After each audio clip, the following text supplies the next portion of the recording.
அனைவருக்கும் வணக்கம். இந்த 2026 வருடத்துல இரண்டாவது மாதமா வரக்கூடியது பிப்ரவரி மாதம். இந்த பிப்ரவரி மாதம் கடகராசிக்காரர்களுக்கு எந்த மாதிரியான சிறப்பு பலன்களை தரப்போகுது அப்படிங்கறத இப்ப நம்ம டீடைலா கிளியரா பார்க்கலாம். வீடியோ ஸ்டார்ட் பண்றதுக்கு முன்னாடி ஒரு சின்ன இன்ஃபர்மேஷன் கொடுத்துறேன். அதாவது இந்த பதிவை டாபிக் வைஸா நான் ஒரு 8 பிரிவா பிரிச்சிருக்கேன். ஸோ இந்த topic title with time line ரெண்டுமே நான் வந்து டிஸ்கிரிப்ஷன்ல ஆட் பண்ணிருக்கேன். இந்த முழு பதிவையும் பார்க்க டைம் இல்லாதவங்க இந்த டைம் லைனை யூஸ் பண்ணி உங்களுக்கு எந்த டாபிக்கை ஸ்பெசிஃபிக்கா பார்க்கணுமோ அதை மட்டும் நீங்க டச் பண்ணி பார்த்துக்கலாம். நீங்க முழு பதிவையும் பார்க்க டைம் இல்லாதவங்க இந்த டைம் லைனை யூஸ் பண்ணி பயன்பெறுங்க. இப்போ இந்த பிப்ரவரி மாத ராசி பலன்களை கடக ராசிக்கு எப்படி இருக்க போகுது அப்படிங்கறத நம்ம கிளியரா பார்க்கலாம். முதலாவது அந்த மாதத்துல பிளானட்டரி பொசிஷன்லாம் நம்ம அனலைஸ் பண்ணி பார்க்கும்போது மாத கிரகங்கள் எல்லாம் 7, 8 இந்த ஸ்தானங்கள்ல டிராவல் பண்ணுது. எல்லாமே இப்படி ஒன்னா கன்ஜெக்ஷன்ல தான் போகுது. மாத கிரகங்கள் எல்லாம் ஒன்னா தான் இருக்கு. சூரியன், சுக்கிரன், புதன், செவ்வாய் இந்த 4 மாத கிரகமும் கரெக்டா 7ஆம் இடத்துல மாதத்தோட பிகினிங்ல எல்லாம் கூட்டு கிரகமா உட்கார்ந்துருக்கு. அப்புறம் புதன் மாதத்தோட ஃபர்ஸ்ட் வீக்லயே 3ஆம் தேதியே புதன் வந்து பார்த்தோன்னா நம்முடைய ராசிக்கு 7ல இருந்து 8ஆம் இடத்துக்கு டிரான்சிட் ஆகி ராகுவோட போய் கன்ஜெக்ஷன் ஆகுறாரு. பிளஸ் குருவுடைய பார்வையிலையும் வந்துடுறாரு. அதே போல சுக்கிரன் 8ஆம் தேதி 7ஆம் இடத்துல இருந்து 8ஆம் இடத்துக்கு டிரான்சிட் ஆகுறாரு. அதே மாதிரி சூரியன் 12ஆம் தேதி 7ல இருந்து 8க்கு டிரான்சிட் ஆகிறாரு.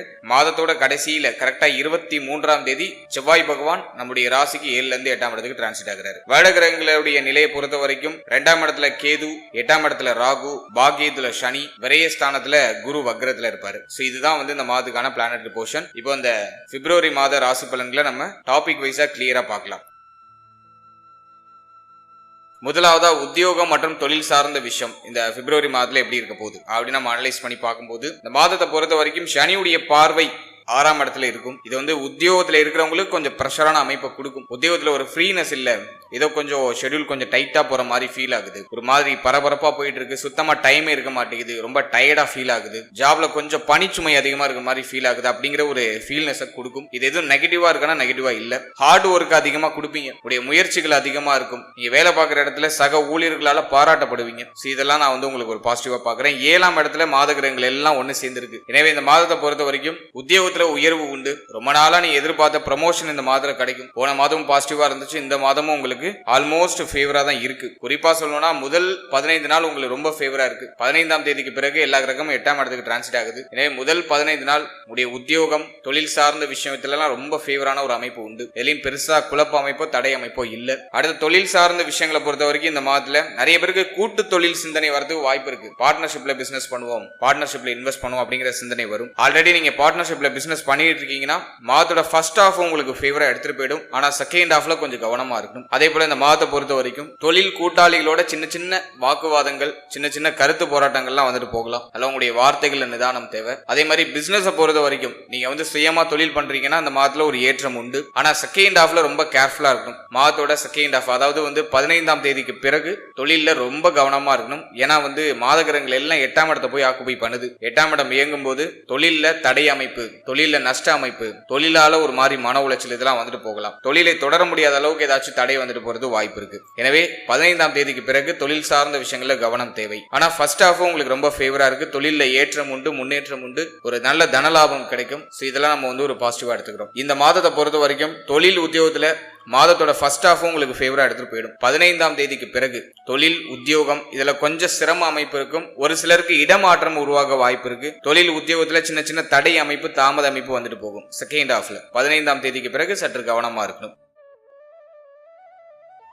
அடுத்தது பொருளாதாரம் சார்ந்த விஷயங்களை பொறுத்த வரைக்கும் இந்த மாதத்தோட ஃபர்ஸ்ட் ஹாஃப் உங்களுக்கு ரொம்ப ஃபேவரா இருக்கு. நண்பர்களால ஆதாயம் உண்டு, உடைய லைஃப் பார்ட்னரால ஆதாயம் உண்டு, திருமணம் ஆயிருந்தா வாழ்க்கை துணையால ஆதாயம் உண்டு. அதே போல வந்து வெளியில கொடுத்த பணம் இந்த மாதத்துல முதல் 15 நாட்களுக்குள்ள உங்க கைக்கு திரும்ப கிடைக்க வாய்ப்பு இருக்கு. அது மட்டும் இல்லாம இந்த மாதத்துல பணவரவு கணிசமா இருக்கும். 15ஆம் தேதி வரைக்கும் பணவரவு கணிசமா இருக்கும். உடைய தேவைகள், எண்ணங்கள் எல்லாமே பூர்த்தியாகும். நினைக்கிற விஷயத்தை செயல்படுத்துறதுக்கான வாய்ப்பு கிடைக்கும். 15ஆம் தேதி வரைக்கும் இந்த பாசிட்டிவான அமைப்பு இருக்கு. குறிப்பா சொல்லணும்னா 15ஆம் தேதிக்கு பிறகு 16, 15 இந்த தேதிக்கு பிறகு பார்த்தோம்னா கொஞ்சம் நெருக்கடி அமைப்பு பொருளாதார ரீதியா ஏற்படுறதுக்கு வாய்ப்பு இருக்கு. அதுலயும் 2 கூடைய சூரிய பகவான் வந்து 8க்கு போயிடுறாரு. 8க்கு போயிட்டு 2ஆம் இடத்தை பாக்குறாரு. எனவே குடும்பத்துல தேவை அதிகரிக்குது. குடும்பத்துல ஒரு மாதிரி நெருக்கடி அமைப்பு வருது. குடும்ப உறுப்பினர்களால ஒரு மாதிரி விரைய செலவுகள் அதிகமாகுது. குடும்ப உறுப்பினர்களுக்கு மருத்துவ செலவு வருது, அல்லது உங்களுக்கே மருத்துவ செலவு வருது. இது போல செலவுகள் அமைப்பு அப்படிங்கிறது இன்க்ரீஸ் ஆகுது. நல்ல பொருளாதாரம் சார்ந்த விஷயங்கள கொஞ்சம் நெருக்கடி அமைப்பு இருக்கும். 15ஆம் தேதிக்கு பிறகு யாருக்கும் பண உதவி பண்ணக்கூடாது. கொடுத்தல் வாங்கல்ல கவனமா இருக்கணும். அதே போல இந்த மாதத்துல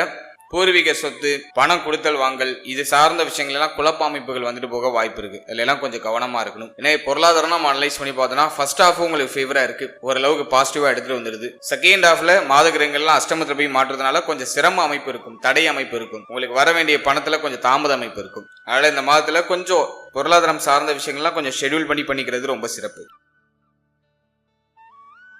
அடுத்தது குடும்ப வாழ்க்கையை நம்ம அனலைஸ் பண்ணி பார்த்தோம்னா முதல் 12 நாள் எந்த பிரச்சனையும் கிடையாது. குடும்பத்துல சுப பேச்சுவார்த்தைகள் இருக்கும். முதல் 12 நாள்ல குடும்ப வாழ்க்கையில ஒரு முன்னேற்றம், குடும்பம் சார்ந்த வகையில் இருந்த பிரச்சனை குறையும், குடும்பத்தில் இருக்கக்கூடிய குழப்ப அமைப்புகள் குறையும், குடும்ப உறுப்பினருடைய ஒத்துழைப்பு கிடைக்கும், குடும்பத்தில் இருந்த வாக்குவாதங்கள்லாம் ஓரளவுக்கு நியூட்ரலா இருக்கும். இதெல்லாம் நம்ம பாசிட்டிவா எடுத்துக்கலாம். ஆனா 12ஆம் தேதிக்கு பிறகு குடும்பம் சம்பந்தப்பட்ட அனைத்து விஷயத்திலையும் கொஞ்சம் கேர்ஃபுல்லா இருக்கணும். ஏன்னா 2ல கேது, 2 கூடியவர் 8க்கு போயிடுறாரு. அப்படியே வரிசையை பார்த்தோன்னா ராகுவோட போய் இணைகிறாரு, கிரகணம் ஆகுறாரு. எனவே இந்த மாதத்துல குடும்பத்துல தேவையில்லாத சண்டை சச்சரவு 12ஆம் தேதிக்கு பிறகு வர்றதுக்கு வாய்ப்பு இருக்கு. குடும்பத்துல குடும்ப உறுப்பினர்களால ஒரு சில குழப்பம், குடும்ப உறுப்பினர்களோட அதிகமான கருத்து போராட்டம், தேவையில்லாத வம்பு வழக்கு, இதெல்லாம் வீடு தேடி வர்றதுக்கு வாய்ப்பு இருக்கு. எனவே இந்த மாதத்தை பொறுத்த வரைக்கும் 12ஆம் தேதிக்கு பிறகு குடும்பம் சம்பந்தப்பட்ட விஷயங்கள்ல சற்று விழிப்புணர்வு, அக்கறை, கவனம் அப்படிங்கிறது நிச்சயமா இருக்கணும். அதே மாதிரி அவசர முடிவு, அவசர மாற்றம், குடும்ப உறுப்பினர்களை எடுத்தறிஞ்சு பேசுறது, குடும்ப உறுப்பினர்களை கொஞ்சம் ஒதுக்கி வச்சு பேசுறது, இது மாதிரி இந்த வார்த்தைகளால காயப்படுத்துறதுக்குலாம் வாய்ப்பு இருக்கு. அதனால அதுல எல்லாம் கொஞ்சம் கேர்ஃபுல்லா இருந்துக்கணும். 12ஆம் தேதி வரைக்கும் பிரச்சனை இல்ல. 12ஆம் தேதிக்கு பிறகு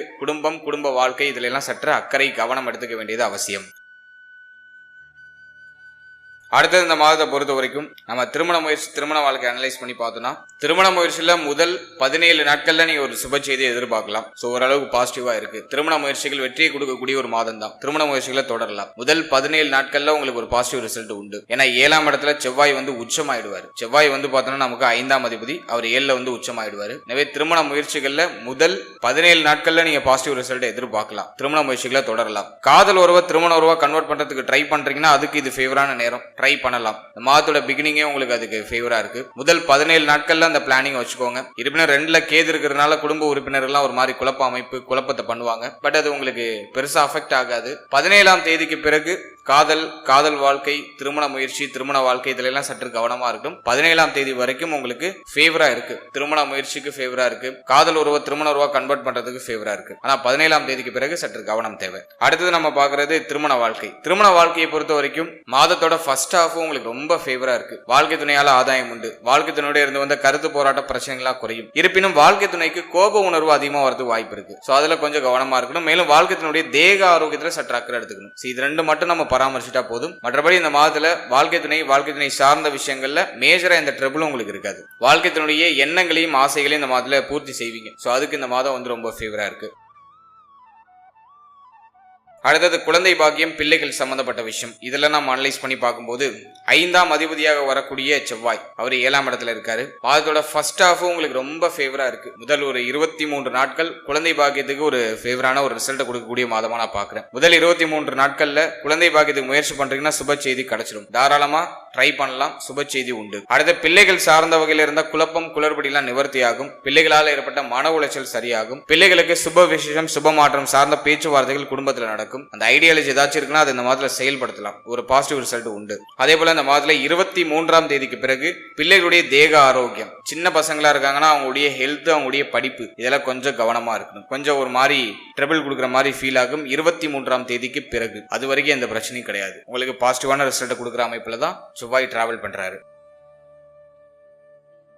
அடுத்த ஸ்டூடெண்ட்ஸ், மாணவ மாணவிகளுக்கு இந்த மாதத்தை நம்ம அனலைஸ் பண்ணி பார்க்கும்போது 4ஆம் இடத்துக்கு அதிபதியாக வரக்கூடிய சுக்கிரன் அவர் இந்த மாதத்துல நமக்கு ஒரு 8 நாள் ஃபேவரா இருக்காரு. 8 நாள் வந்து பார்த்தோன்னா தன்னுடைய நெருங்கிய நண்பருடைய வீடான சனியோட வீட்டுல இருப்பாரு. சூரியன், செவ்வாய், புதனோட கன்ஜக்ஷன்ல இருப்பாரு. இந்த காம்பினேஷன்லாம் வச்சு பார்க்கும்போது கல்விக்கு ஒரு ஏற்றத்தை தரக்கூடிய மாதம் தான். முதல் 8 நாள் உங்களுக்கு ரொம்ப சிறப்பா இருக்கும். ஆனா 8ஆம் தேதிக்கு பிறகு கல்வியில ஒரு மாதிரி குழப்ப அமைப்பு வரும். படிக்கிறதுல இன்ட்ரெஸ்டே சுத்தமா வராது. ஸ்டூடெண்ட்ஸ் எல்லாம் ஒரு மாதிரி கவனச்சிதறலுக்கு ஆளாக்கப்படலாம். படிப்பு சம்பந்தமான விஷயங்கள ஒரு மாதிரி பய உணர்வை கொடுக்கும். எனவே இந்த மாதத்தை பொறுத்த வரைக்கும் சிந்தனை தெளிவு அதிகமா தேவை. 8ஆம் தேதி வரைக்கும் பிரச்சனை இல்லை. 8ஆம் தேதிக்கு பிறகு மெடிடேஷன் பண்ணிட்டு படிக்க ஸ்டார்ட் பண்ணுங்க. மறதி அதிகமா இருக்கிற மாதிரி ஃபீல் ஆகும். படிக்கிறது மறந்து போகுது, ஒரு தெளிவா போக்கஸ்டா படிக்க முடியல, கவனச்சிதறல் அதிகமா இருக்கு, தொடர்ச்சியானால படிக்க முடியல அப்படிங்கிற கம்ப்ளைண்ட்லாம் ஸ்டூடெண்ட்ஸ் நிறைய பேர் சொல்லுவாங்க. இது டெம்பரவரி தான், யாரும் நினைச்சு கவலைப்பட வேண்டாம். சுக்கிரன் நெட்ல போய் அமர்ந்திருக்கிறதுனால கல்விக்காக இடமாற்றத்தை கொடுக்கும், கல்விக்காக செலவை கொடுக்கும், கல்வியில கொஞ்சம் சிரம அமைப்பு, கடின அமைப்பை கொடுக்கும். எனவே ஸ்டூடெண்ட்ஸ் இந்த மாதிரி கொஞ்சம் அதிகமா தன்னுடைய பொட்டன்ஷியலை யூஸ் பண்ற மாதிரி இருக்கும். அதிகமா போக்கஸ் பண்ணி படிச்சாக ஒரு பெஸ்ட் ரிசல்ட் இந்த மாதிரி நீங்க அடைய முடியும். பிப்ரவரி மாதத்தை பொறுத்த வரைக்கும் படிப்பால கொஞ்சம் பிரஷர் இருக்கும், அதை ஹேண்டில் பண்றதுக்கு மெடிடேஷன் பண்றது பெஸ்ட். அதுதான் உங்களுக்கு ஒரு நல்ல ஒரு ரெமடியா நான் பாக்குறேன். அதே மாதிரி இந்த மாதிரி விநாயகர் வழிபாட்டோட உங்களுடைய படிப்பை நீங்க தொடங்குறது சிறப்பு. தினமும் காலைல இருந்துருச்சு உங்க வீட்டு பக்கத்துல விநாயகர் ஸ்தலம் இருக்கு அப்படின்னா தினமும் விநாயகரை வழிபட்டு உங்களுடைய படிப்பை ஸ்டார்ட் பண்ணுங்க. அல்லது விநாயகருடைய ஸ்தலத்தை அமர்ந்து படிக்கிறது வாய்ப்படைச்சா அங்க படிங்க. எக்ஸாமுக்கு ப்ரிப்பேர் ஆகுறீங்க அப்படின்னா விநாயகருடைய ஸ்தலத்துக்கு போயிடுங்க, புத்தகத்தை தூக்கிட்டு போயிட்டு அங்க அமர்ந்து ஃப்ரீயா படிங்க. ஒரு நல்ல முன்னேற்றம் கல்வி சார்ந்த வகையில நிச்சயமா இருக்கும். அடுத்தது இல்லத்தரசிகள். பெண்களுக்கு இந்த மாதம் எப்படி இருக்க போகுது அப்படின்னு நம்ம அனலைஸ் பண்ணி பார்க்கும்போது, பெண்களை பொறுத்த வரைக்கும் 7, 8 இந்த இடங்களை இயங்குறதுனால பெண்களுக்கு ஒரு பரபரப்பு நிறைந்த ஒரு மாதமா இருக்கும். முதல் 12 நாள் எந்த பிரச்சனையும் இல்லை, குடும்பத்துல ஒரு நிம்மதி இருக்கும், ஃபேமிலி ரீதியா இருக்கக்கூடிய கவலைகள்லாம் குறையும். ஆனா 12ஆம் தேதிக்கு பிறகு குடும்பத்துல தேவையில்லாத வாக்குவாதத்தால தேவையில்லாத மனசஞ்சலம் கிரியேட் ஆக வாய்ப்பு இருக்கு. எனவே பெண்கள் உடைய வார்த்தைகள், உங்களுடைய வாக்கு, உடைய பேச்சு இதுல எல்லாம் சற்று அக்கறை கவனம் அப்படிங்கிறது இருக்கணும். குடும்பத்தின் மேலையும் கொஞ்சம் அக்கறை எடுத்துக்கிறது நல்லது. 12ஆம் தேதிக்கு பிறகு குடும்பம் சார்ந்த வகையில இந்த கவலை உணர்வுகள் வெளிப்படலாம். இப்படி கவலை உணர்வு அதிகமாக வெளிப்படுதுன்னா விநாயகரை பிடிச்சுக்கோங்க, உங்களுக்கும் அதான் ரெமடி. விநாயக வழிபாட்டோட நீங்க இந்த தினத்தை நீங்க ஸ்டார்ட் பண்ணும்போது உங்களுக்கு அது பாசிட்டிவான ரிசல்ட்டை கொடுக்கும். அல்லது உங்களுடைய இஷ்ட தெய்வ வழிபாடு, உங்களுக்கு எந்த தெய்வத்தை வழிபட பிடிச்சிருக்கோ அந்த தெய்வத்தை வணங்கி அந்த தினத்தை நீங்க ஸ்டார்ட் பண்றது சிறப்பு. எனவே இந்த பிப்ரவரி மந்த்ல நீங்க தெய்வ வழிபாட்டோட நாட்களை தொடங்கணும், அது உங்களுக்கு ஒரு பாசிட்டிவான ரிசல்ட்டை கொடுக்கும். அதே மாதிரி பெண்களுக்கு இந்த மாதத்துல இந்த மாதவிடாய் சம்பந்தமான பிரச்சனை, அதுல ஒரு மாதிரி சில குழப்ப அமைப்பை காமிக்குது. சோ பெண்கள் அதுல கொஞ்சம் கவனமா இருந்துக்கணும். எனவே இந்த மாதத்தை பொறுத்த வரைக்கும் சூரிய பெயர்ச்சி வரைக்கும் உங்களுக்கு ஃபேவரா இருக்கு. முதல் 12 நாள் உங்களுக்கு ரொம்ப ஃபேவரா இருக்கு. 12ஆம் தேதிக்கு பிறகு குடும்பம் உங்க மேல கொஞ்சம் அக்கறை, குடும்ப உறுப்பினர்கள் சார்ந்த விஷயங்கள்ல கொஞ்சம் சகிப்புத்தன்மை, இதெல்லாம் பெண்களுக்கு அதிகமா தேவை. இல்லத்தரசிகள் ஓவரா திங்க் பண்றதை குறைச்சிட்டு கொஞ்சம் ரிலாக்ஸா இருக்கிறதுக்கு ட்ரை பண்ணுங்க, அது உங்களுக்கு பாசிட்டிவ் ரிசல்ட்டை கொடுக்கும்.